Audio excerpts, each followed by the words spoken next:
Chers adhérents, chers collègues, dernièrement nous avons été reçus par Bercy car la volonté du président de la République a été de déployer le véhicule électrique au sein du taxi. Notre surprise a été de se retrouver d'égal à égal avec des plateformes de mise en relation, notamment Uber, Bolt ou Marcel, qui ne contribuent pas au même titre que nous à la solidarité nationale. Nous l'avons rappelé au ministère de l'économie et des finances que nous ne pouvions pas dialoguer avec ces gens parmi nous. D'autant que la volonté du ministère a été de déployer des bornes de recharge sur la voie publique, communément avec les taxis, afin que ces derniers puissent stationner tout en rechargeant leur véhicule. Vous imaginez bien que pour nous, c'était une condition impossible à admettre.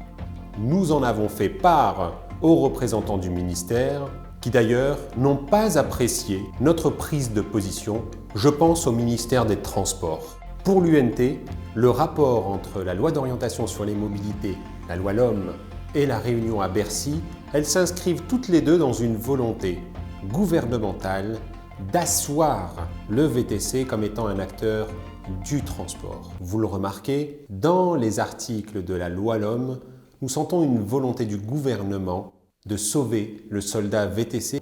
Nous l'avons rappelé à plusieurs reprises au gouvernement que le VTC avait du mal à trouver sa place dans le transport de personnes.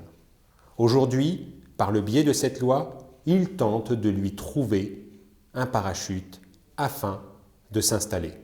Autre point important pour lequel l'UNT est pleinement engagée, il s'agit de la convention collective. Vous le savez, depuis bientôt 2 ans, l'UNT mène le débat et les négociations avec les partenaires sociaux pour établir et étendre le champ conventionnel existant uniquement sur Paris et étant bien sûr obsolète au territoire national. Les négociations se passent bien. Nous avons même étendu et signé certains accords.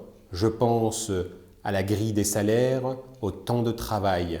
Cette convention, au-delà de l'intérêt qu'elle peut avoir pour nos collègues qui ont des salariés et sécuriser quotidiennement leur activité, elle a aussi un intérêt majeur pour la représentativité de notre profession et de notre organisation. Aujourd'hui, l'UNT s'inscrit comme un acteur majeur, indispensable au sein des négociations paritaires et interprofessionnelles. L'intérêt pour l'UNT d'étendre ce champ conventionnel, c'est d'asseoir sa représentativité.